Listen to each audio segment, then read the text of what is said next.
Bwana Yesu asifiwe. Ndugu mpendwa, habari za wakati huu? Ninaamini uko salama.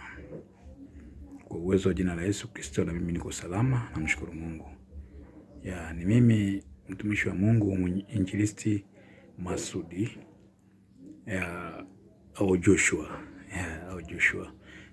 Na kusalimu tena kwa jina la Yesu. Amani ya Mungu iwe nawe, ishinde na wewe siku zote. Ndugu mpendwa, leo nimekuja na somo ambalo kidogo ni la imani. Imani yako iko wapi? Tusijilaumu katika maisha kwamba mimi sipati, Mungu anapendelea, Mungu ni hivi na hivi. Hapana. Imani yako ndio mapato yako. Kuna msanii mmoja aliimba, woga wako ndio umaskini wako mwanangu. Yaani uoga wako, ile imani yako ya uoga ile, kwamba hichi kitu nikifanya hapana, kitakuwa vibaya. Umeona? Ule uoga wako ndio maskini wako.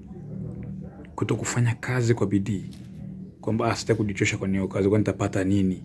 Sitapata chochote. Hauna imani na ile kazi. Haujaweka imani katika kazi yako.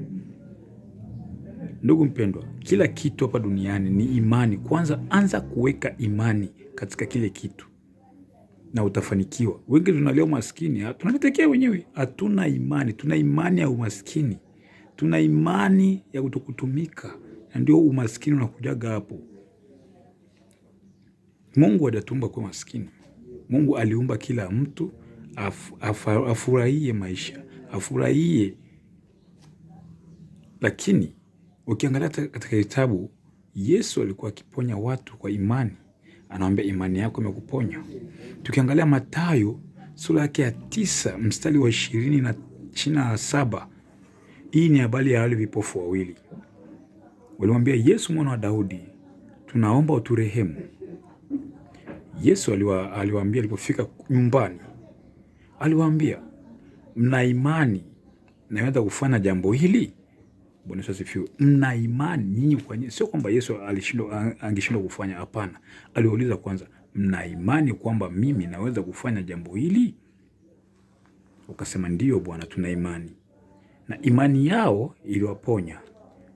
Hivyo ndugu mpendwa, kuanzia leo weka imani kwamba mimi ninapofanya ile kazi japokuwa ni ndogo, nina imani ile kazi itanitoa. Mimi ni mchezaji wa mpira, na imani mpira utanisaidia. Hata uwe na kazi ndogo ya aje, weka imani kwa kile ambacho unachokifanya. Na upige magoti sana, mwambie Mungu, imani yangu iko hapa. Na Mungu atakusaidia kupitia imani yako. Kumbe imani yako ndio chanzo cha baraka zako, ndio chanzo cha mafanikio yako, ndio chanzo cha utajiri wako, na imani yako ndio chanzo cha umaskini wako. Ukiwa hauna imani, ujue wewe hauna lolote la kufanya. Lakini ukiwa na imani, kile kitu kitendeka vizuri. Hivi nakuachia neno la leo, kuwa na imani. Mungu anasema usiogope. Usiogope. Imani yako tu ndio itakufanyisha yote ambayo naomba.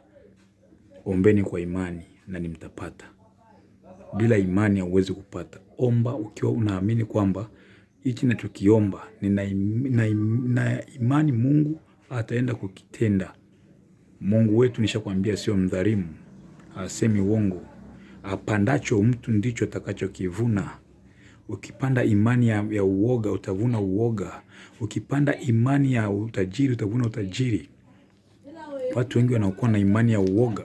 Unaonaga usiku kwenye giza, mtu anatamani kwenda, lakini imani hana kwamba atafika salama, kwamba kule siwezi kufika salama, sina imani, kuna giza.